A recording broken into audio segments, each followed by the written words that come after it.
why do you think that it's taken the pharmaceutical industry longer than other industries to adopt or even consider continuous manufacturing?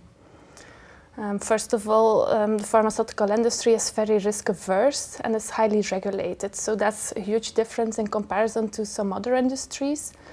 And then it probably took a while to build good business cases, taking into account all economical advantages of continuous manufacturing. So also faster time to market, less scaling up studies, much higher flexibility and so on. So I think there was some time necessary to realize all the benefits there.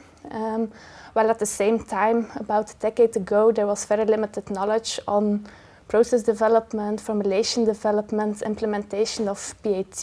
And over the past years, we have seen a lot of industry-academia collaborations, which were able to solve some of the questions or issues that were initially a hurdle to implement continuous manufacturing.